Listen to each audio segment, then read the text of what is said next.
తీసుకొని ఈ వివరాలను సభ ముందు పెట్టే ప్రయత్నం చేస్తున్న అధ్యక్ష మూసీ నది వికారాబాద్ జిల్లా అనంతగిరి కొండల్లో మొదలయ్యి నల్గొండ జిల్లా వాడపల్లి దగ్గర కృష్ణానదిలో కలుస్తుంది. దాదాపుగా అనంతగిరి కొండల నుంచి వాడపల్లి వరకు 240 కిలోమీటర్లు మూసీ నది ప్రవహిస్తుంది. ఈ మూసీ నది మూసీ ఒకటే లేదు అధ్యక్ష, ఇందులో ఈసా నది కూడా ఉంది. मेरे ख्याल से अकबरुद्दीन साहब को पता है उस्मान सागर से नीचे बापू घाट तक मूसी नदी आएंगे. हिमायत सागर के ऊपर ईसा नदी है, वो नदी आके बापू घाट में, ये दो नदियों का संगम, इसीलिए बापू घाट वहां बनाए. కన్యాకుమారి దగ్గర 2 సముద్రాలు 2 నదుల యొక్క సంగమం దగ్గర మహాత్మా గాంధీ గారి అస్థికలు ఏ విధంగా పెట్టినరో ఈరోజు వికారాబాదులో మొదలయ్యే మూసా, రంగారెడ్డి జిల్లాలో ఇతర ప్రాంతాల నుంచి మొదలయ్యే ఈసా నదికి సంబంధించి హిమాయత్ సాగర్ ప్రాజెక్ట్ ఉంది. మూసీ నదికి సంబంధించి ఉస్మాన్ సాగర్ ప్రాజెక్ట్ ఉంది, అంటే గండిపేట ప్రాజెక్ట్.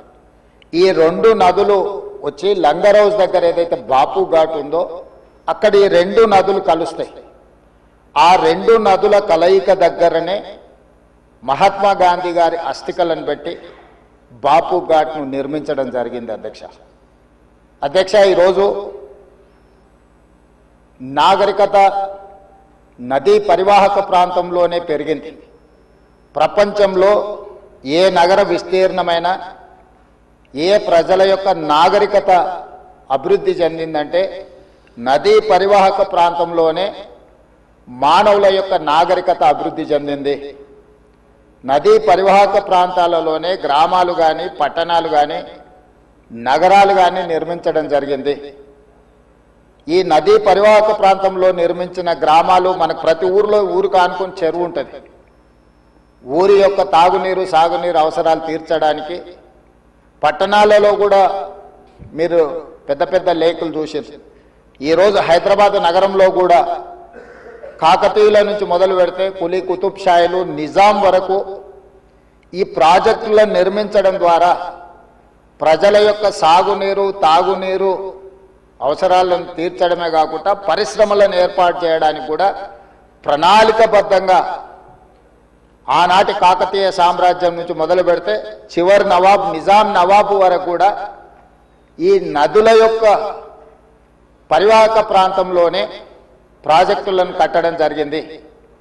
ఈరోజు మంజురా నది ఉండొచ్చు, నిజాం సాగర్ ఉండొచ్చు, లేకపోతే ట్యాంక్ బండ్ ఉండొచ్చు, ఉస్మాన్ సాగర్ ఉండొచ్చు, హిమాయత్ సాగర్ ఉండొచ్చు. వరదలను నియంత్రించాలి. 1908లో ఈ నగరం మీద వరద తుఫాను ఉప్పెనై వేలాది మందిని బలిగొన్నప్పుడు నిజాం సర్కార్ నిజాం ప్రభు మనసు చెల్లించి ఈ సమస్యకు శాశ్వత పరిష్కారం చూపించాలి అని చెప్పి ప్రపంచ స్థాయిలో ఆ రోజుల్లోనే టెండర్లు పిలిచి సాంకేతిక నిపుణులను నియమించి మోక్షగుండం విశ్వేశ్వరయ్య ద్వారా శాశ్వతంగా ఈ నగరానికి వరద ముప్పు నుంచి రక్షించడమే కాకుండా తాగునీటి సమస్యను పరిష్కరించడానికి 1908లో నిజాం సర్కార్ ఈ కార్యక్రమాన్ని ఈ ప్రాజెక్టును చేపట్టడం జరిగింది. 1921-22కు ఉస్మాన్ సాగర్ హిమాయత్ సాగర్ ప్రాజెక్టులను నిర్మించి ఈ రోజుకు 105 సంవత్సరాలైన ఈ పట్టణం నగరం మహానగరంగా విస్తరించిన 105 సంవత్సరాల క్రితం నిజాం ప్రభు నిర్మించిన ఉస్మాన్ సాగర్ హిమాయత్ సాగరే హైదరాబాదు ప్రజల యొక్క దాహార్తిని ప్రజలకు పాపులర్గా గండిపేట నీళ్ళు అని తెలుసు. హైదరాబాద్కి ఎవరైనా వచ్చి కొంచెం హుషారైతే గండిపేట నీళ్ళు అడ్డట్టున్నాయని అంటుంటారు మనోళ్ళు పెద్దలు. అంటే గండిపేట నీళ్ళలో వికారాబాదు నుంచి వచ్చే నీళ్ళల్లో ఒక గొప్ప మహత్వం ఉంది. వికారాబాద్ అడవి ఏదో పిచ్చి మొక్కలతో మొలిచిన అడవి కాదు అధ్యక్ష, వనమూలికలతో కూడుకున్న అడవి. వఖారాబాద్ కా హవా లాఖోం కా దవా, అంతేనా అధ్యక్ష? లాఖోం మరీదోం కా దవా. టీబీ వచ్చిన వాళ్ళని తీసుకెళ్లి వికారాబాదులో వదిలేస్తే అక్కడ 3 నెలలు ఉంటే నేచరే వాళ్ళని క్యూర్ చేసే విధంగా, అంటే నిజాం వికారాబాద్ అడవులను పిచ్చి మొక్కలతో కాకుండా వనమూలికలతో కూడుకున్న చెట్లను నాటి వాటిని పెంచడం వల్ల వికారాబాద్లో టెంపరేచర్స్ తక్కువ ఉంటాయి అధ్యక్ష. హైదరాబాద్లో చుట్టుముట్టుతుండే టెంపరేచర్ కంటే 2-3 డిగ్రీలు వికారాబాద్ అనంతగిరి కొండల్లో టెంపరేచర్ తక్కువ ఉంటుంది. అక్కడ గాలి, అక్కడి నీరు చాలా గొప్ప వనమూలికలతో కూడుకున్నది. ఆ నీళ్ళే గండిపేటకు వచ్చి ఆ గండిపేట నీళ్ళే హైదరాబాద్ నగరానికి ప్రజలకు తాగడానికి ఇవ్వడం ద్వారా మన ఆరోగ్యాన్ని కాపాడడం కాకుండా మనకు తెలివితేటలను కూడా మెరుగుపరచుకోవడానికి నిజాం సర్కార్ ఇవన్నీ ఏర్పాటు చేసింది అధ్యక్ష. కాలక్రమేణా స్వతంత్రం వచ్చింది, సాంకేతిక నైపుణ్యం పెరిగింది. సాంకేతిక నైపుణ్యంతో నగరాలు అభివృద్ధి చెంది జలవనరులను కాపాడుకోవాల్సిన మనము ఆ దిశగా ప్రయాణం చేయలే అధ్యక్ష. శాశ్వత సమస్యల్ని పరిష్కరించి మన ఆరోగ్యాన్ని కాపాడే జలవనరులను కలుషితం చేయడమే కాకుండా కబ్జాలు పెట్టి ఫామ్ హౌజులు కట్టి ఫామ్ హౌజ్లో డ్రైనేజ్ లైన్లు తీసుకెళ్లి ఈ గండిపేట హిమాయత్ సాగర్ కలిపిండ్రు అధ్యక్ష. ఆగర్భ శ్రీమంతులు కట్టుకున్న ఫామ్ హౌజుల్లో ఉన్న డ్రైనేజ్ కనెక్షన్స్ తీసుకెళ్లి గండిపేటకు హిమాయత్ సాగర్కు కనెక్ట్ చేస్తే వాళ్ళ మీద ఉక్కుపాదం మోపి అన్నిటిని కూలగొట్టి లక్షలాది నగరంలో ప్రజలు తాగే నీళ్లను కలుషితం చేస్తే ఎవరిని క్షమించమని చెప్పి మా ప్రభుత్వం వచ్చిన తర్వాత కఠినమైన చర్యలు తీసుకున్నది అధ్యక్ష. దాని మీద ఎన్నో విమర్శలు వచ్చినాయి. జన్వాడలో ఫామ్ హౌజులు, మొయినాబాద్లో ఫామ్ హౌజులు కట్టుకున్న వాళ్ళు నా మీద దాడి చేసిరు. లక్షల కోట్ల రూపాయలు సోషల్ మీడియాలో ఖర్చులు పెట్టి బద్నాం చేసే ప్రయత్నం చేసిరు. అయినా మా సంకల్పం మంచిది, పేద ప్రజలకు మేలు జరగాలన్న ఆలోచనతో ఎన్ని విమర్శలు వచ్చినా వెనక్కి తగ్గకుండా 100% ఆ కార్యక్రమాన్ని ముందుకు తీసుకెళ్లే ప్రయత్నం చేసి, అదేవిధంగా మాకొచ్చిన అవకాశాలలో ప్రపంచంలో చాలా దేశాలు తిరిగినాం అధ్యక్ష. చాలా దేశాలను చూసినాం. అభివృద్ధి చెందిన ప్రతి దేశంలో ఒక నదీ పరివాహక ప్రాంతాన్ని అభివృద్ధి చేయడమే కాకుండా వ్యాపార కేంద్రాలుగా మార్చారు.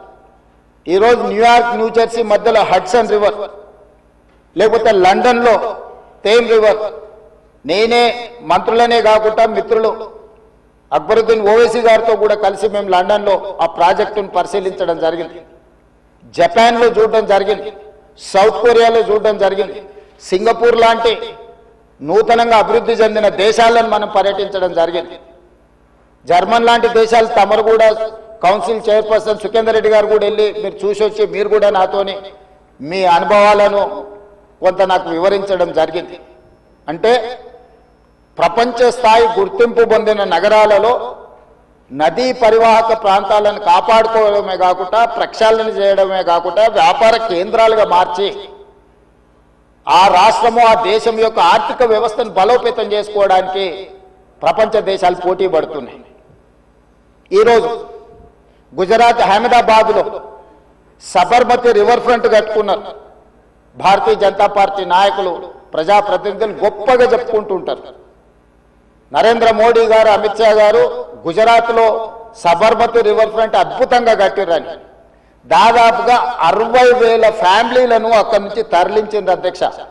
60,000 కుటుంబాలను సబర్మతి రివర్ ఫ్రంట్ అభివృద్ధిలో భాగంగా ఆ సబర్మతి రివర్ కానుకొని ఉన్న పేదలను అందరిని కూడా అక్కడి నుంచి తరలించారు.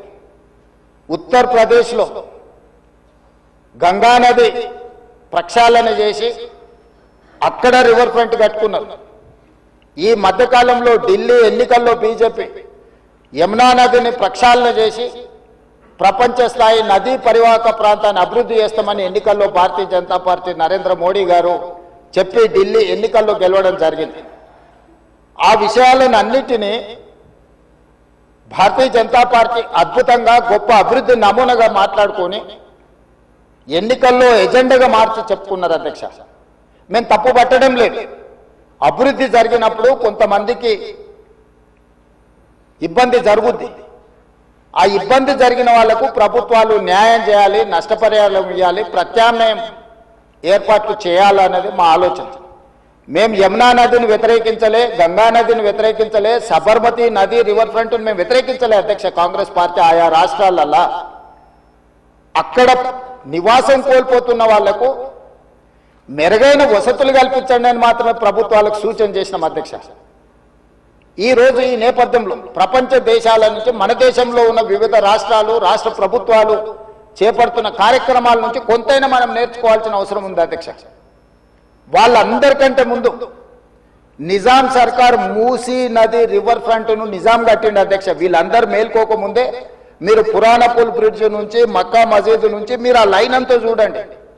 గుల్జార్ హౌస్, మోజంజాయ్ మార్కెట్, మీరు గండిపేట, ఉస్మాన్ సాగర్, హిమాయత్ సాగర్ నుంచి మొదలు పెడితే పరివాహక ప్రాంతంలో ఎన్ని హెరిటేజ్ స్ట్రక్చర్స్ ఉన్నాయి. తారామతి, బారాదరి నుంచి మొదలు పెడితే ఆ నదీ పరివాహక ప్రాంతంలో దశాబ్దాల కిందే నిజాం ఒక నదీ పరివాహక ప్రాంతాన్ని వ్యాపార కేంద్రాలుగా తీర్చిదిద్ది ప్రపంచ దేశాలతోనే పోటీ పడే విధంగా ఆనాటి హైదరాబాద్ రాష్ట్రాన్ని అభివృద్ధి చేసింది అధ్యక్ష నిజాం. కాలక్రమేణా స్వతంత్రం వచ్చింది, ప్రజాస్వామిక పాలన వచ్చింది. కానీ నిజాం చేసిన అభివృద్ధిని మొత్తం కాలగర్భంలో కలిపేసేసి కనుమరుగు చేసేసి, పాలకులకు నిజాం మీద కోపం ఉంటే నాకు అభ్యంతరం లేదు.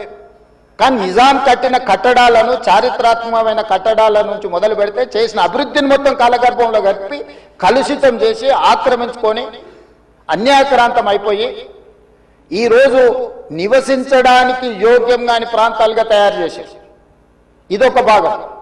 ఈ హైదరాబాద్ నగరంలో ఉన్న మురికి కాలువలన్నిటినీ, కాలనీలు మొత్తం పట్టణం యొక్క మురికినంతా మూసీ నది కలిపేసేసి చచ్చిన శవాల నుంచి పశువుల కలేబరాల వరకు ఆ మూసీ నదిలో కలిపేయడంతో రంగారెడ్డి జిల్లా, హైదరాబాద్ జిల్లా, చివరగా నల్గొండ జిల్లా ఈరోజు శిక్ష అనుభవిస్తున్నది నల్గొండ జిల్లా ప్రజల అధ్యక్ష. లక్షలాది మంది నల్గొండ జిల్లా ప్రజలు మూసీ నది పరివాహక ప్రాంతంలో చివరగా ఉండడం వల్ల రంగారెడ్డి జిల్లా, హైదరాబాదు జిల్లాలో నుంచి వచ్చిన మొత్తం మురికి, కలుషితం, మనుషుల శవాల నుంచి పశువుల కలేబరాల వరకు ఫార్మా కంపెనీలు వెదజల్లుతున్న విష కాలుష్యం నుంచి మూసీలో కలపడం వల్ల కింద వాళ్ళు జీవించలేని పరిస్థితి ఉంది. నల్గొండ జిల్లాకు భగవంతుడే శిక్ష విధించింది అధ్యక్ష. వాళ్ళ దురదృష్టం, దేవుడే వాళ్ళ మీద కక్ష కట్టిండి అన్నట్టుగా ఫ్లోరైడ్ ప్రాంతంగా ఆ ప్రాంత ప్రజలు, పేదవాళ్ళు కాళ్ళు వంకర, చేతులు వంకర, నడుము వంకర, పుట్టే పిల్లలు అష్ట వంకర్లతో పుడుతుంటే కన్న తల్లిదండ్రుల యొక్క దుఃఖం ఎలాంటిదో అర్థం చేసుకోండి అధ్యక్ష. ఇదే కాకుండా పిడుగులాంటి ప్రమాదం వాళ్లకు మూసీ నుంచి వచ్చింది అధ్యక్ష. మూసీ పరివాహక ప్రాంతంలో, ఆ ప్రాంతంలో మహిళలు గర్భం దాలిస్తే ఈ నీళ్లు తాగడం వల్ల, ఈ మూసీ పరివాహక ప్రాంతంలో పండించిన పంటలు, కూరగాయలు పంటలు తినడం వల్ల ఆడపిల్లలు గర్భం దాల్చలేని పరిస్థితి వచ్చిందని డాక్టర్లు రిపోర్ట్ ఇచ్చింది అధ్యక్ష. వరల్డ్ హెల్త్ ఆర్గనైజేషన్ మనుషులు నివాస యోగ్యము కాని ప్రాంతంగా నల్గొండ మారబోతుందని ఫ్లోరైడ్ విషయంలో చెప్పడం జరిగింది అధ్యక్ష. అదే కాకుండా ఈరోజు మూసీ కలుషితం వల్ల పరివాహక ప్రాంతంలో నేను భువనగిరి, ఆలేరు ఆ ప్రాంతం నేను ప్రత్యక్షంగా పర్యటనకు పోయించిన అధ్యక్ష. నేనే స్వయంగా పాదయాత్ర చేసిన అధ్యక్ష. అక్కడ ఆడపిల్లలు వచ్చి, అయ్యా మా పిల్లలకు పెళ్లిళ్ళు అయితే మా పిల్లల్ని ఇక్కడ ఉంచుతలేము, మేము పట్టణమో ఎక్కడైనా పోయి బతకమంటున్నాం, వీడుంటే పిల్లలు పుట్టడం కష్టం, పుట్టే పిల్లలు కూడా అంగవైకల్యంతో పుట్టే పరిస్థితి వచ్చింది అని. నేను అడిగిన ఆడబిడ్డల్ని, ఎందుకమ్మా, ఏం తల్లి, ఏం కష్టం వచ్చిందని. ఒకప్పుడు మూసీలో నీళ్లు ముంచుకొని మేము తాగేటోళ్ళమయ్యా, ఈరోజు చూడు, నువ్వే చూస్తున్నావు కదా, మూసీ పక్కన నిలబడలేని పరిస్థితి, దుర్భరమైన కంపు, కలుషితమైన నీళ్లు. ఈ నీళ్లు ఇక్కడనే కాదు, మా పంట పొలాలలో పారి మా పశువులు, మా మేకలు నీళ్లు తాగి చచ్చిపోవడమే కాకుండా మేము పండించే కూరగాయలు, పంటలు ఇవే తినడం వల్ల మేము జీవించలేని పరిస్థితి వచ్చింది. మీరు ఏమైనా చెయ్యండి, మా నల్గొండకి ఏమి చేయకపోయినా పర్వాలేదు, ఈ మూసీ ప్రక్షాళన చేయండి, కలుషితం నుంచి మమ్మల్ని కాపాడండి అని చెప్పి వేలాది మంది ఆ రోజు అక్కడికి వచ్చి విజ్ఞప్తి చేసింది అధ్యక్ష. ఇన్ని పరిస్థితులను చూసి ప్రపంచం అభివృద్ధి చెందుతున్న విధానాలను చూసిన తర్వాత మా ప్రభుత్వం స్పష్టమైన నిర్ణయం తీసుకున్నది అధ్యక్ష. ఎట్టి పరిస్థితుల మూసీ నది ప్రక్షాళన చెయ్యవలసిందే. సంవత్సరానికి 365 రోజులు మూసీ నదిలో నీళ్లు ప్రవహించాల్సిందే అని ప్రణాళికలు సిద్ధం చేయాలని చెప్పి అధికారులను పిలిస్తే అధికారులు మన స్థాయిలోనే కాదు ప్రపంచ స్థాయిలో అనుభవం ఉన్న కన్సల్టెంట్స్ ఉంటే మనకి ఈజీ అవుద్ది. వాళ్ళు ఇచ్చే నివేదికలు, అంచనాలు, సూచనలు మనకు ఉపయోగపడతాయని చెప్పి గ్లోబల్ టెండర్ పిలిచిన అధ్యక్ష కన్సల్టెంట్ కోసం. అందులో జాయింట్ వెంచర్ కన్సార్షియం కింద మాన్హాట్ సింగపూర్ ప్రైవేట్ లిమిటెడ్, సింగపూర్కు సంబంధించిన సంస్థ, Cushman Wakefield private limited, Rios design studio, ఒకరు ప్రాజెక్టులు డిజైన్లలో, రెండవరు ఫైనాన్షియల్ కన్సల్టెంట్స్, ఒక ఆర్థికంగా ఏ రకంగా బ్యాంకుల నుంచి రుణాలు పొందాలి, ఏ రకంగా వ్యాపార కేంద్రాలను అభివృద్ధి చేయాలి, మూడవరు నీళ్లను ఏ విధంగా ఉపయోగించాలో ఈ ముగ్గురు కన్సార్షియం కింద ఏర్పడి ఈరోజు మూసీ రివర్ డెవలప్మెంట్ ఫ్రంట్ నుంచి మనం టెండర్లు పిలిచి ఈ కన్సల్టెంట్ను మనం అపాయింట్ చేసుకోవడం జరిగింది అధ్యక్ష. ఈ 3 వ్యాపార సంస్థలు కలిసి జాయింట్ వెంచర్ కింద ఈరోజు మనం మూసీ నది ప్రక్షాళన, మూసీ నది పునరుద్ధరణకు కన్సల్టెంట్గా ఉండి ఈరోజు నివేదికలు తయారు చేస్తున్నారు అధ్యక్ష. వాళ్ళు ఇచ్చిన ప్రాథమిక అంచనాలు, ప్రాథమిక నివేదికలు, ఫస్ట్ ఫేజ్ ఉస్మాన్ సాగర్ నుంచి బాపు ఘాట్, హిమాయత్ సాగర్ నుంచి బాపు ఘాట్, ఈ 2 ఇక్కడికి వచ్చి కలిసి బాపు ఘాట్ దగ్గర గాంధీ సరోవర్ మనం నిర్మించదలుచుకున్నాం అధ్యక్ష. ఇది 9.5 కిలోమీటర్లు ఉంది గండిపేట నుంచి బాపు ఘాట్ వరకు. హిమాయత్ సాగర్ నుంచి బాపు ఘాట్ వరకు 11.5 కిలోమీటర్లు ఉంది అధ్యక్ష దాదాపుగా. ఈ 2 కలిస్తే ఒక వి షేప్లో అభివృద్ధి జరుగుతుంది. ఇది 21 కిలోమీటర్లు. గండిపేట పైన వికారాబాద్కి ఇంకా ప్రణాళికలు సిద్ధమవుతున్నాయి అధ్యక్ష. వీటికి నీళ్ల కోసము గోదావరి జలాలను 20 టీఎంసీలను తరలించాలి. 20 టీఎంసీలు తీసుకొచ్చి 15 టీఎంసీలు హైదరాబాద్ నగర దాహార్తిని తీర్చాలి. 5 టీఎంసీలు గండిపేటలో వదిలి శాశ్వతంగా ఈ నీటి సమస్యను పరిష్కరించాలి అని చెప్పి రోజు ప్రణాళికలు సిద్ధం చేయడమే కాకుండా 7,000 కోట్ల రూపాయలతోని గోదావరి నదీ జలాలను ఈ రోజు తరలించుకొచ్చి మూసీ నది, ఈసీ నదిలో వదిలి ఈరోజు 3 నదుల యొక్క సంగమం చేసి ఈరోజు అభివృద్ధి కార్యక్రమాన్ని ముందుకు తీసుకెళ్లాలని పనులు ప్రారంభించిన అధ్యక్ష. నాకు తెలిసి గోదావరి నదీ జలాలు రాబోయే 2 సంవత్సరాల లోపలనే మనము గండిపేటకు నీళ్లు తరలించుకొని వస్తాం అధ్యక్ష. ఈ రోజు ఇప్పుడు ప్రాజెక్టు ప్రిపేర్ అయింది. నెక్స్ట్ 3 monthsలో 31 మార్చ్ లోపల గండిపేట నుంచి గాంధీ సరోవర్ వరకు, హిమాయత్ సాగర్ నుంచి గాంధీ సరోవర్ వరకు 21 కిలోమీటర్లు కూడా మార్చి 31 లోపల అంచనాలు సిద్ధం చేసి టెండర్లను చేసి first phase of Musi river development front అభివృద్ధి కార్యక్రమాలను ముందుకు తీసుకెళ్లాలనుకున్నాం. ఈ ఫస్ట్ ఫేజ్కి ఏడీబీ బ్యాంకు 4,100 కోట్ల రూపాయలు మనకు రుణం ఇస్తాం. ఈ ప్రాజెక్టులో విషయం ఉన్నది, ఈ ప్రాజెక్ట్ అవసరం ఉన్నది, అభివృద్ధి చేయడానికి మేము బ్యాంకు రుణాలు ఇస్తామని దీనికి సంబంధించి కేంద్ర ప్రభుత్వం కూడా మనకు అనుమతులు ఇచ్చింది. కేంద్ర ప్రభుత్వం అనుమతుల తర్వాత ఏడీబీ బ్యాంకు కూడా ముందుకు వచ్చింది. ఈ రోజు ఈ first phase detail project report దాదాపుగా నెక్స్ట్ 4-5 రోజులు సబ్మిట్ చేసినాము. వాళ్ళు కొన్ని క్లారిఫికేషన్స్ అడిగినారు. ఆ క్లారిఫికేషన్స్ నివృత్తి చేస్తే సంక్రాంతి లోపల ఫస్ట్ ఫేజ్ ఆఫ్ ప్రాజెక్ట్ కూడా మనకు క్లారిటీ వస్తుంది అధ్యక్ష. క్లారిటీ వచ్చిన తర్వాత ఎగ్జాక్ట్గా ఎంత జరుగుద్దో, దీని అంచనాలు ఏంది, నీళ్ళు ఏంది, ఏ విధంగా చెక్ డ్యామ్లు కడతాము, ఏ విధంగా నీళ్లు తీసుకొస్తాము. ఈరోజు నీటి ప్రవాహమే కాదు అధ్యక్ష, ఈ ప్రాజెక్టు పేరు గండిపేట నుంచి గౌరెల్లి.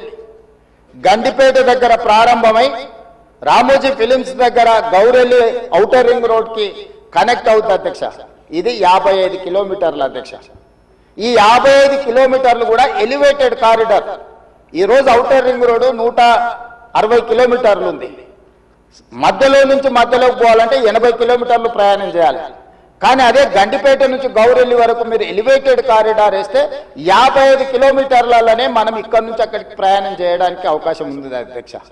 నార్సింగ్ దగ్గర ఒక జంక్షను, అట్లా ప్రతి దగ్గర బాపుఘాట్ దగ్గర ఇంకొక జంక్షను, చార్మినార్ దగ్గర ఇంకొక జంక్షను, చాంద్రాయణగూడ మన చాదర్ఘట్ దాటిన తర్వాత ఇంకొక జంక్షను, నాగోల్ దగ్గర ఇంకొక జంక్షన్, ఇట్లా ప్రతి జంక్షన్లో ట్రంపెట్స్ క్రియేట్ చేసి ఔటర్ రింగ్ రోడ్ నుంచి సిటీలోకి వచ్చే వాళ్ళు అక్కడికి వచ్చి ప్రతి సర్కిల్లో ఎక్కడానికి దిగడానికి కూడా ట్రంపెట్స్ క్రియేట్ చేయమని ఈరోజు ఎలివేటెడ్ కారిడార్స్ నిర్మించడానికి మనం అధికారులకు కన్సల్టెంట్స్కు చెప్పినాం అధ్యక్ష. ఈ ప్రాజెక్టులో భాగంగానే మిరాలం ట్యాంకులో వచ్చే నీళ్లు కూడా మిరాలం ట్యాంక్ నుంచి జవహర్లాల్ నెహ్రూ జువాలజికల్ పార్క్ నుంచి ఆ నీళ్లు వచ్చేసి మూసీలో కలుస్తాయి అధ్యక్ష. It is connected to Musi only. So ఆ ప్రాజెక్టు కూడా అక్బరుద్దీన్ ఓవైసీ గారు, నేను ముఖ్యమంత్రిగా మొదటిసారి చాంద్రాయణగుట్ట పర్యటనకు పోయినప్పుడు అసదుద్దీన్ ఓవైసీ గారు ఇద్దరు మిరాలం ట్యాంకును ఒక పర్యాటక కేంద్రంగా బ్రహ్మాండంగా అభివృద్ధి చేయాలి, ట్యాంక్ బండ్ అక్కడ ఉండు కాదు, మాకు ఓల్డ్ సిటీలో ఒక మిరాలం ట్యాంక్ని అభివృద్ధి చేయాలి, జూ పార్క్ ఉన్నది పక్కన మిరాలం ట్యాంక్ ఉంది 450 ఎకరాలలో, మీరు చేయాలంటే దాన్ని కంప్లీట్గా ఈ కన్సల్టెంట్స్కి ఇచ్చి ప్రపంచ స్థాయిలో అక్కడ ఒక అభివృద్ధి పర్యాటక కేంద్రంగా మార్చాలని చేసి ఈరోజు 450 కోట్ల రూపాయలతోనే మిరాలం ట్యాంక్ మీద బ్రిడ్జ్ కట్టడమే కాకుండా ఆ ప్రాంతాన్ని అభివృద్ధి చేయడానికి టెండర్ పిలిచి పనులు జరుగుతున్నాయి అధ్యక్ష. రాబోయే 2 సంవత్సరాలలో ఆ ప్రాజెక్టు కూడా పూర్తి చేస్తాం అధ్యక్ష. ఓల్డ్ సిటీ అని నెగ్లెక్ట్ చేయలేదు అధ్యక్ష. నేను చెప్పిన అది ఓల్డ్ సిటీ కాదు, అది ఒరిజినల్ సిటీ. ఒరిజినల్ సిటీని రివైవ్ చేసి ప్రపంచంలోనే ఒక గొప్ప నగరంగా మా హైదరాబాద్ నగరం అని చెప్పుకునే విధంగా అభివృద్ధి చేస్తామని చెప్పి మాట ఇవ్వడం జరిగింది. దాంట్లో భాగంగానే ఈరోజు గౌలిగూడ దగ్గర వదిలేసిన మెట్రోను ఈరోజు చాంద్రాయణగుట్ట వరకు పొడిగిస్తున్నాం అధ్యక్ష. ల్యాండ్ ఎక్వేషన్ జరుగుతుంది. అక్బరుద్దీన్ ఓవైసీ గారే మలక్పేట ఎమ్మెల్యే గారు ఇక్కడ ఉన్నారు. ఈరోజు నష్టపరిహారం అడిగినంతగా భూములు కోల్పోయే వాళ్ళకి ఇచ్చి ఈరోజు మెట్రో పనులు ప్రారంభించిన అధ్యక్ష. మిరాలం ట్యాంకును ప్రారంభించిన అధ్యక్ష. అదేవిధంగా longest flyover PV Narasimha Rao flyover తర్వాత రెండో లాంగెస్ట్ ఫ్లైఓవర్ మన్మోహన్ సింగ్ గారి పేరు మీద ఫ్లైఓవర్ ని జూ పార్క్ దగ్గర మనం ప్రారంభించుకున్నాం అధ్యక్ష. ఓల్డ్ సిటీ నెగ్లెక్ట్ చేయలేదు అధ్యక్ష. అండర్ గ్రౌండ్ డ్రైనేజ్ చంద్రాయణగుట్ట ప్రాంతానికి మనం నిధులు ఇచ్చినాం అధ్యక్ష. ఇవన్నీ కూడా పాత నగరాన్ని, ఇది మన తలమానికము, మన యొక్క గొప్ప గౌరవము హైదరాబాద్ నగరం అని చెప్పి ఈరోజు హైదరాబాద్ నగరం మీద ప్రత్యేకమైన దృష్టి పెట్టి ఈ రోజు కార్యక్రమాలు తీసుకుంటున్నాం అధ్యక్ష. ఇక మళ్ళీ మూసీకి వస్తున్న అధ్యక్ష. ఈ మూసీని కేవలం మా మిత్రులు పాయల్ శంకర్ గారు అడిగారు, ఇది ఉత్త నీళ్ళే తీసుకొస్తారా, దీన్ని వ్యాపార కేంద్రంగా చేస్తారా? వారేమో ప్రశ్న అడిగారు. కొంతమంది ఏమో రేవంత్ రెడ్డి రియల్ ఎస్టేట్ బ్రోకర్గా మారిండు, రేవంత్ రెడ్డి రియల్ ఎస్టేట్ చేస్తాడని. అధ్యక్ష, రియల్ ఎస్టేట్ ఒక ఇండస్ట్రీని ప్రమోట్ చేసి ఇండస్ట్రీకి అవసరమైన వసతులు కల్పించడం అనేది ప్రభుత్వం యొక్క బాధ్యత. ఈ నగరం రియల్ ఎస్టేట్ విస్తరిస్తే పెట్టుబడులు వస్తాయి, పెట్టుబడులు వస్తే పరిశ్రమలు వస్తాయి, పరిశ్రమలు వస్తే ఉద్యోగ ఉపాధి అవకాశాలు వస్తాయి. ఈరోజు ఎకానమీని మనం పెంచుకోవాలంటే, ఆర్థిక వ్యవస్థ బలోపేతం కావాలంటే, ఆ రోజు కూడా ఇట్లనే మాట్లాడిన డాక్టర్ వైఎస్ రాజశేఖర రెడ్డి గారు, అంతకంటే ముందు నేదురుమల్లి జనార్దన్ రెడ్డి గారు హైటెక్ సిటీకి మొట్టమొదటిసారి ఫౌండేషన్ స్టోన్ వేసినప్పుడు పి జనార్దన్ రెడ్డి గారు పట్టుబట్టి మొట్టమొదట ఫౌండేషన్ స్టోన్ హైటెక్ సిటీకి పడ్డది. పి జనార్దన్ రెడ్డి గారు ఎమ్మెల్యేగా ఉన్నప్పుడు, నేదురుమల్లి జనార్దన్ రెడ్డి ముఖ్యమంత్రి ఉన్నప్పుడు పివి నరసింహారావు గారు వచ్చి మొదట హైటెక్ సిటీకి శిలాఫలకం వేసింది వాళ్ళు. తర్వాత ఆగిపోయింది. ఆ తర్వాత చంద్రబాబు నాయుడు గారు వచ్చిన తర్వాత మళ్ళీ చంద్రబాబు నాయుడు గారు, అటల్ బిహారీ వాజ్పేయి గారు వచ్చి హైటెక్ సిటీ నిర్మాణం చేశారు. ఆ రోజు కూడా ఇదే ఆరోపణలు చేశారు అధ్యక్ష. ప్రభుత్వం రియల్ ఎస్టేట్ వ్యాపారం చేస్తుందా, ప్రభుత్వానికి ఏం పని ఉంది అని.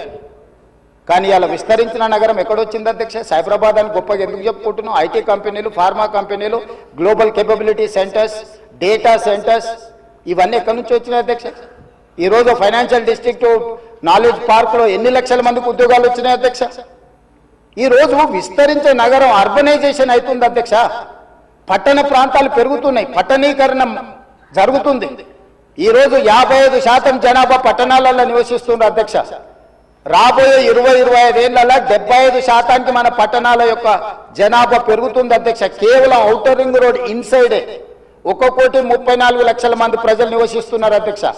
3,78,00,000 తెలంగాణ జనాభా ఉంటే ఔటర్ రింగ్ రోడ్ ఇన్సైడ్ మాత్రమే 1,34,00,000 మంది నివసిస్తున్నారు అధ్యక్ష. అంటే ఇక్కడ మోర్ దాన్ 1/3.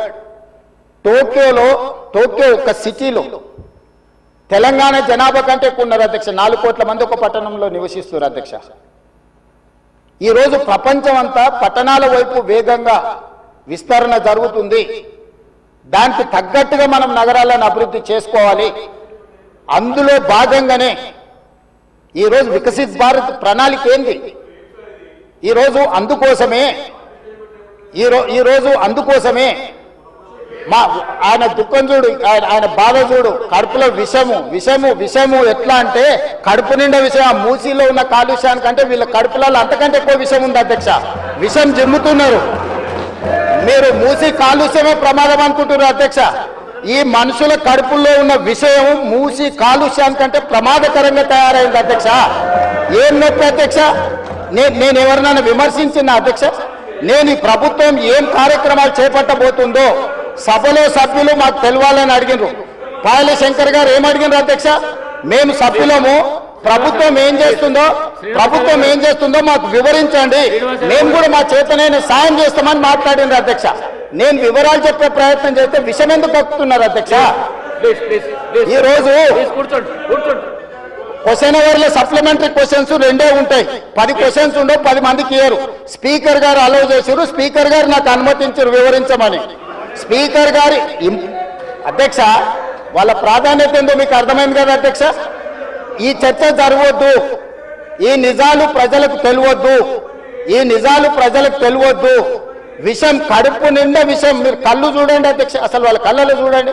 వాళ్ళ కళ్ళెక్కిన ఓలే శక్తి ఉంటే ఆ విషపు కళ్ళతో చూస్తే మొత్తం కాలి బూడిదైపోయేటట్టు చూస్తున్నారు అధ్యక్ష. కప్పిపుచ్చుకోవడానికి అద్దాలు పెట్టుకుంటున్నారు అధ్యక్ష. అద్దాలు పెట్టుకున్నా మీ విషపు చూపులు ప్రజలకు అర్థమవుతాయి. అందుకోసమని నా మాట ఒక్కటే అధ్యక్ష. ఈరోజు తెలంగాణకు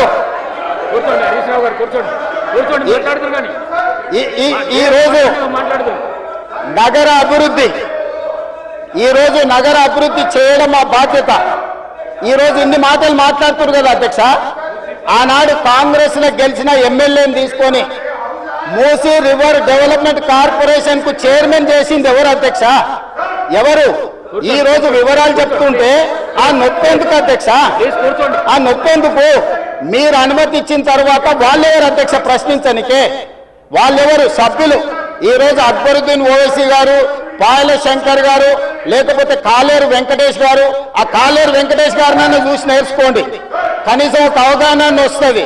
స్పష్టంగా నేను అంబర్పేట పోయినప్పుడు చెప్పిండు, 100% అంబర్పేట శాసనసభ నియోజకవర్గంలో మేము మూసీ నది ప్రక్షాళనకు సహకరిస్తాము.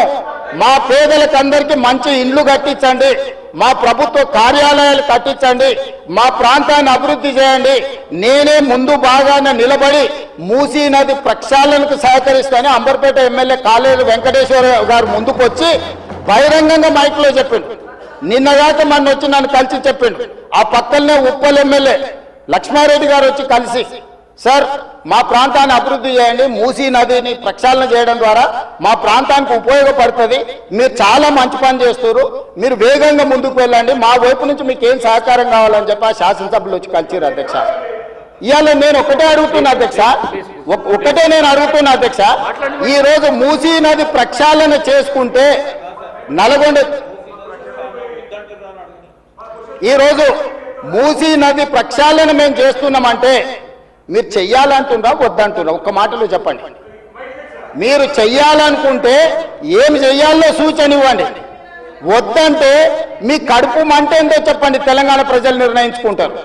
అందుకే ఈరోజు మూసీ నది పరివాహక ప్రాంతాన్ని నైట్ ఎకానమీగా మారుస్తా అని చెప్పిన అధ్యక్ష. పట్టణం అంతా రాత్రి 9 గంటలకు నిద్రపోతే రాత్రి 9 గంటల నుంచి ఉదయం 6 గంటల వరకు మూసీ నది పరివాహక ప్రాంతంలో నైట్ ఎకానమీని రివైవ్ చేసి అక్కడ హోటల్స్, ఆఫీసులు, అదే విధంగా ఫుడ్ కోర్ట్స్, కల్చరల్ యాక్టివిటీస్ వీటన్నిటిని కూడా ప్రపంచ స్థాయి నగరంగా మార్చడానికి నైట్ ఎకానమీని ఓపెన్ చేయబోతున్నామని చెప్పినాం అధ్యక్ష. ఆ ప్రాంతంలో ఉన్న ప్రతి వాళ్లకు, నష్టపోయే వాళ్లకు అత్యధికంగా నష్టపరిహారం ఇచ్చి బ్రహ్మాండమైన కాలనీలు కట్టించిస్తాం అధ్యక్ష. ఈరోజు వాళ్ళు ఏ పరిస్థితి లేనోళ్ళు, ఏ దిక్కు లేనోళ్ళు, సర్వం కష్టాలలో మునిగేటోడే మూసి పక్కన పోయి ఇల్లు కట్టుకుంటాడు అధ్యక్ష. మూసీలో ఉండే దోమలు కానీ కంపు కానీ అక్కడ ఉన్న వాతావరణం కానీ శవాలు కొట్టుకొస్తుంటే ఎవరైనా అక్కడ ఉండాలనుకుంటారు అధ్యక్ష. ఏ పేదోడైనా మీరు చెప్పండి అధ్యక్ష. ఒకప్పుడు నందనవనం కట్టింది కదా అధ్యక్ష, మూసీ నదిలో ఉన్న వాళ్ళని తీసుకెళ్లి. ఈ రోజు ఆ ప్రాంతంలో నందనవనం మనం పోయినప్పుడు ఎంతమంది జిల్లాల నుంచి వచ్చిన వాళ్ళు ఉన్నారు అధ్యక్ష. ఎల్బీ నగర్ ఎమ్మెల్యే గారికి తెలుసు, నందనవనం ఆ కాన్స్టిట్యున్సీలోనే వస్తుంది.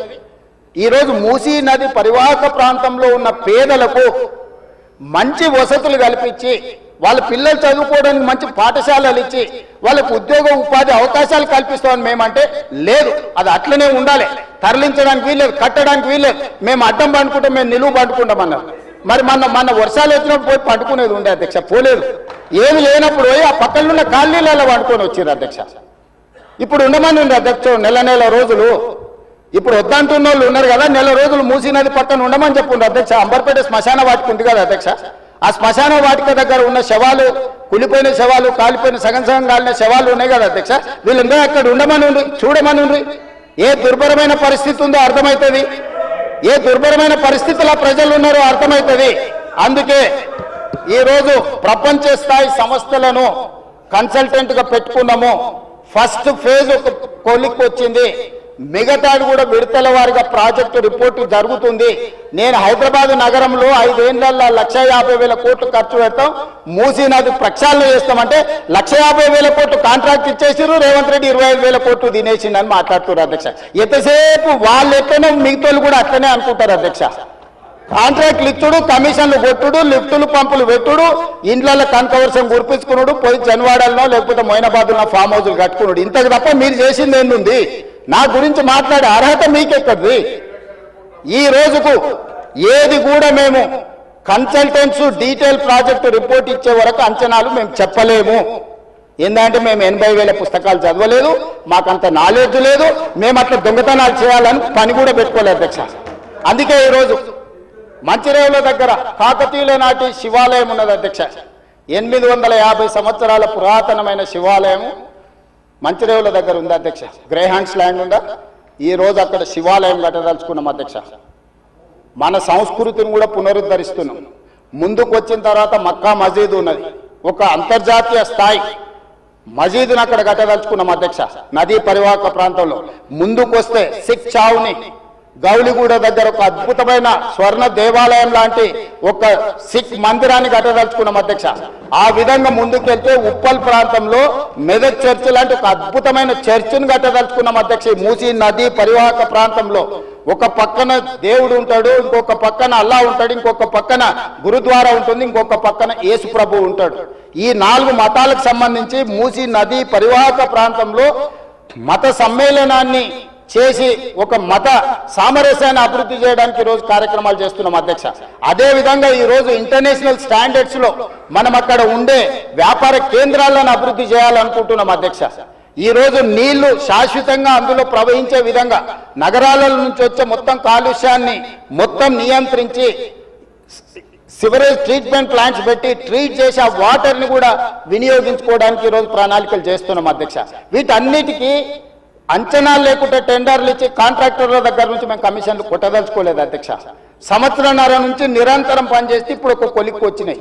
ఇంకొక సంవత్సరం పడుతుంది మొత్తం డీటెయిల్ ప్రాజెక్టు రిపోర్ట్ తయారు కావడానికి. 5 సంవత్సరాల కోసం కన్సల్టెంట్ కంపెనీని పెట్టుకున్నాం అధ్యక్ష. 5 సంవత్సరాలు ప్రాజెక్టు డిజైన్లు ఇవ్వడమే కాకుండా, అంచనాలు వేయడమే కాకుండా, నిర్మాణంలో కూడా వాళ్ళ సహకారం ఉండాలని చెప్పి ఈరోజు అంతర్జాతీయ స్థాయి కంపెనీలను తీసుకొచ్చి మనం పెట్టుకున్నాం అధ్యక్ష. నేను అందుకే డిపిఆర్ వచ్చిన తర్వాత బడ్జెట్ సెషన్లో మీ అందరికీ డీటెయిల్ ప్రాజెక్టు రిపోర్ట్ హౌస్లో ప్రజెంట్ చేస్తా అధ్యక్ష. మీ అందరి సూచనలు తీసుకుంటాం, మీ అందరి సలహాలు తీసుకుంటా. నాకు ఇందులో సీక్రెట్ ఏం లేదు అధ్యక్ష. ఒక గొప్ప మంచి ఉద్దేశంతో మూసీ నది ప్రక్షాళన చేయదలుచుకున్నాము. ఇది 4 నదుల అనుసంధానం అవుతుంది అధ్యక్ష. మూసా నది, ఈసా నది, గోదావరి నది, కృష్ణా నది, 4 నదుల అనుసంధానము జరగగలిగిన ఏకైక అవకాశం తెలంగాణ రాష్ట్రంలో ఉన్నది. ఈ గొప్ప కార్యక్రమాన్ని చేసే అవకాశం దేవుడు నాకు ఇచ్చిండు. ఈ రోజు గాంధీ బాపు ఘాట్ ఏదైతుందో అక్కడ గాంధీ సరోవర్ కట్టదలుచుకున్నాం అధ్యక్ష. గాంధీ సరోవర్ నిర్మించాలంటే ప్రభుత్వానికి భూమి తక్కువ ఉంది, డిఫెన్స్ ల్యాండ్ ఉంది. 200 ఎకరాలు కేంద్ర ప్రభుత్వాన్ని అడిగినాం, నరేంద్ర మోడీ గారిని అడిగినాం, రాజ్నాథ్ సింగ్ గారిని అడిగినాం. రాజ్నాథ్ సింగ్ గారు పెద్ద మనసు చేసుకొని తాత్కాలికంగా ఇమ్మీడియట్గా ఒక 60 ఎకరాలు ఇస్తా, ఇంకొక 50 ఎకరాలు 100 ఎకరాల పైన ఇస్తా. గాంధీ సరోవర్ అక్కడ గాంధీ సరోవర్ దగ్గర ప్రపంచంలోనే ఎత్తైన మహాత్మా గాంధీ గారి విగ్రహాన్ని కట్టాలి. అక్కడ గాంధీ ఫిలాసఫీని ప్రపంచానికి చెప్పాలి. గొప్ప ఎడ్యుకేషనల్ ఇన్స్టిట్యూట్స్ అక్కడ పెట్టాలి. ప్రజలకు జ్ఞానాన్ని, పిల్లలకు విజ్ఞానాన్ని ఇవ్వాలని ఈరోజు మేము ప్రయత్నం చేస్తున్నాం. కేంద్ర ప్రభుత్వం కూడా పార్టీలకు వ్యతిరేకంగా, పార్టీలకు భిన్నంగా ఉన్న రాజ్నాథ్ సింగ్ గారు ఒక పెద్ద మనిషి ముందుకొచ్చి బ్రహ్మాండంగా ఉన్నది గాంధీ సరోవర్ కట్టుండని ప్రాథమికంగా 55 ఎకరాల భూమిని తెలంగాణకు బదలాయించడానికి ఒప్పుకుంటు. మేము 200 అడిగినాం, మేము 100కు వస్తాం, మిగతా 50 ఎకరాలు కూడా ఇవ్వండి అని అడిగితే మనం కలిస్తే ఇప్పుడు కమిటీని పంపించింది అధ్యక్ష. డిఫెన్స్ సెక్రటరీలు అందరూ వచ్చి ఫీల్డ్ ఇన్స్పెక్షన్ చేసి ప్రాథమికంగా ఇది బ్రహ్మాండమైన ప్రాజెక్టు, మీకు ఆ భూమి కూడా ఇస్తామని కేంద్ర ప్రభుత్వం ముందుకు వచ్చింది అధ్యక్ష. మేము కేంద్ర ప్రభుత్వంతో సయోధ్య పెట్టుకుంటున్నది మీలాక కేసుల నుంచి తప్పించుకోనికే కాదు అధ్యక్ష, తెలంగాణ రాష్ట్రాన్ని అభివృద్ధి చేయడం కోసం కేంద్ర ప్రభుత్వంతో ఈరోజు మేము చేస్తుంటే ఈరోజు మనోళ్ళు దానికి రకరకాల ఆలోచనలు జోడించి ఏది దోస్తే అది మాట్లాడుతున్నారు అధ్యక్ష. అందుకే దయచేసి సభ్యులకు ఏం అనుమానాలు ఉన్నా నాకేం అభ్యంతరం లేదు. నేను గతంలో ఇది నిర్మాణం చేయాలనుకున్నప్పుడు గ్రేటర్ హైదరాబాద్ పరిధిలో ఉండే ఎమ్మెల్యేలందరినీ సౌత్ కొరియా చూడడానికి రెవెన్యూ మినిస్టర్ శ్రీనివాస్ రెడ్డి గారి నేతృత్వంలో కార్పొరేటర్లను, మేయర్ని, డిప్యూటీ మేయర్ని, ఆఫీసర్లని, శాసనసభ్యులను అందరినీ పొమ్మన్నాం. మొదట్లో పాపం శాసనసభ్యులు అందరూ రానికే సిద్ధమయ్యారు. ఇక ఏమైందో కడుపులో విషం ఉన్న వాళ్ళు ఏం విషయం చెప్పినరో ఇక వద్దులే అన్న మేము రాము అని వాళ్ళు ఇచ్చేసారు. నేను ఇప్పుడు కూడా చెప్తున్నా, ఎమ్మెల్యేలందరికీ నా సూచన, ముఖ్యంగా గ్రేటర్ హైదరాబాద్ పరిధిలో ఔటర్ రింగ్ రోడ్ ఇన్సైడ్ ఉన్న ప్రతి ఎమ్మెల్యేకి నా సూచన, మీరు వెళ్ళి చూడండి, మీ అనుభవాన్ని మాకు పంచండి, మీ కాన్స్టిట్యున్సీలలో మీకు ఏం కావాలో చెప్పండి. మాకు ఇట్లనే చేయాలి, అట్లనే చేయాలి, దీన్ని చెడగొట్టాలని లేదు, చాలా మంచిగా చేయాలనే ఆలోచన ఉన్నది మాకు. అటు ప్రకాష్ గౌడ్ గారు కావచ్చు, ఎంఐఎం ఎమ్మెల్యేలు కావచ్చు, లేకపోతే కాలేరు వెంకటేష్ గారు కావచ్చు, లేకపోతే లక్ష్మారెడ్డి గారు కావచ్చు, ఆ కిందికి వెళ్తే ఎల్బీ నగర్ సుధీర్ రెడ్డి గారు కావచ్చు, లేకపోతే సబితా ఇంద్రారెడ్డి గారు మహేశ్వరం కాన్స్టిట్యున్సీ కూడా కొంత పార్ట్ అందులోకి వస్తుంది. మీరందరూ విదేశీ పర్యటనకు వెళ్ళండి, ప్రభుత్వమే ఖర్చులు భరిస్తుంది, పర్యటన చేయండి. ప్రపంచ స్థాయి మూసీ రివర్ డెవలప్మెంట్ ఫ్రంట్ను మనం అభివృద్ధి చేసుకుందాం, ప్రపంచంతో మనం పోటీ పడదాం. ఆ అభివృద్ధి కార్యక్రమంలో పేదలకు ఎవరికైతే ఇబ్బంది కలుగుతుందో ఆ పేదలకు ఏ విధంగా న్యాయం చేద్దామో మీరు చెప్పండి. వాళ్ళకు పెద్ద కాలనీ కట్టిద్దామా, నాకేం అభ్యంతరం లేదు, ప్రభుత్వ నిధులతోనే కడుతున్నాం కదా. మీ ఆస్తి ఏమో అమ్ముతలేనే, నా ఆస్తి కూడా అమ్ముతలేనే, ప్రజలు కట్టిన పన్నుల నుంచి ఆ పేదలకు మంచి మంచి ఇల్లు కట్టిద్దాం, మంచి స్కూళ్ళు కట్టిద్దాం, మంచి హాస్పిటల్ కట్టిద్దాం, ఉద్యోగ ఉపాధి అవకాశాలు కల్పిద్దాం, స్కిల్ వాళ్ళకి ట్రైనింగ్ ఇద్దాం. ఆ ట్రైనింగ్ ఇచ్చిన తర్వాత పరిశ్రమలలో వాళ్ళకి ఉద్యోగాలు కల్పించి ఏర్పాటు చేద్దాం. ఒకవేళ ఆ ప్రాంతం నుంచి తరలిపోవడానికి వాళ్ళకి ఇబ్బంది ఉంటే మలక్పేట ఎమ్మెల్యే గారు చెప్పారు, भैया यहाँ से उतना दूर जाना है तो हमारे लोग नहीं जाएंगे, अगल बगल में कुछ जगह देके उन लोगों को घर बना के दो. मलकपेट एमएलए कुछ सुझाव दिए, हम लोग वहीं पर जगह ढूंढ रहे, 4 एकड़ 5 एकड़ लेके 10-12 मंजिल बनाए तो वहां को वहीं रहेंगे, वहीं एक अच्छा छोटा स्कूल बनाएंगे, वहीं हॉस्पिटल बना देंगे, दवाखाना बना देंगे. जो गरीब लोगों को कम कर सकता है सब कुछ कर देंगे. हम कोई किसी जेब से निकाल के उसमें नहीं डाल रहा है. तो हैदराबाद शहर को हम अच्छा बनाने के लिए हम लोग कोशिश कर रहे हैं. अकबर साहब, इसमें आपका भी you have a better experience, you know better than me. Why? Because you have seen entire world and you have worked with Rajshekar Reddy garu, you have suggested Charminar pedestrian thing, other things you have suggested many times, you have expressed your interest on this development. So government is having open mind. We don't have any objection, we don't have any other agenda, hidden agenda, we don't have any hidden agenda. We wanted to develop, we wanted to improve our infrastructure. So I would request all my members, please suggest our government. Government is there to accept your suggestions. మేము మంచి పని చేయడానికి నిర్ణయించుకున్నాము, మీ సూచనలు సలహాలు ఇవ్వండి. DPR ready అయిన తర్వాత ముఖ్యమంత్రి కార్యాలయంలోనే అందరు ఎమ్మెల్యేలను పిలిచి, ఫ్లోర్ లీడర్లను పిలిచి పవర్ పాయింట్ ప్రజెంటేషన్ పెడతాను, మీరు చూడండి, మీరు సూచన ఇవ్వండి. మన నగరాన్ని మనమే అభివృద్ధి చేసుకోవాలి. గాంధీ సరోవర్లో ప్రపంచంలో ఎత్తైన మహాత్మా గాంధీ విగ్రహాన్ని పెట్టుకొని మహాత్మా గాంధీ గారు ఇచ్చిన స్ఫూర్తి, శాంతి ద్వారానే యుద్ధాన్ని గెలవచ్చు, శాంతి ద్వారానే యుద్ధాన్ని గెలవచ్చు, స్వతంత్రం తెచ్చుకోవచ్చు అని ప్రపంచానికి నేర్పిన గొప్ప పోరాట యోధుడు మహాత్మా గాంధీ గారు. వారి స్ఫూర్తితోనే ఈరోజు మనం గాంధీ సరోవర్ నిర్మించుకుంటున్నాము. వారి స్ఫూర్తితోనే ఈరోజు నల్గొండ జిల్లా ప్రజలకు శిక్ష, నగర ప్రజల నుంచి ఈ ప్రాంతం నుంచి పోయే కలుషితము నల్గొండ ప్రజలకు తీరని శిక్షగా మారింది. ఆ ప్రజల్ని కూడా కాపాడాల్సిన బాధ్యత మన మీద ఉన్నది అధ్యక్ష. సంస్కృతిని కాపాడుకోవడం, నీళ్లను పరిరక్షించడం, ప్రక్షాళన చేయడం, అభివృద్ధి చేయడం, అభివృద్ధిలో భాగంగా పెట్టుబడులను ఆకర్షించడము, ఇవన్నీ కూడా ప్రభుత్వం చేపట్టే కార్యక్రమాలలో ఉన్నాయి. వీటి వివరాలు అన్నిటిని కూడా సభకు చెప్తా. ఇంకేమన్నా కావాలన్నా కూడా నాకు అభ్యంతరం లేదు, వివరాలు చెప్తా. నా సూచన ఒక్కటే, ఈ కడుపులో విషయాన్ని కొంచెం తగ్గించుకోండి. ఒకవేళ మందు లేకపోతే వికారాబాద్లో ఎట్లా తెలుసు కదా, వికారాబాద్ కా హవా लाखों का विकाराबाद हवा मरीजों का दवा। ये मरीज लोगों को ले जाके विकाराबाद में शरीक करवा दो अध्यक्ष साहब। एक 10-10 दिन वहां ले जाके वहां बांध के रखो, सुधर जाएंगे लोग। नहीं ये तो नहीं सुधरने वाले, पेट भर पूरा भर गए। इसीलिए मैं आपको गुजारिश है ये सब के तरफ से, ये लोगों को ले जाके विकाराबाद में भर्ती करवा दो अध्यक्ष। धन्यवाद।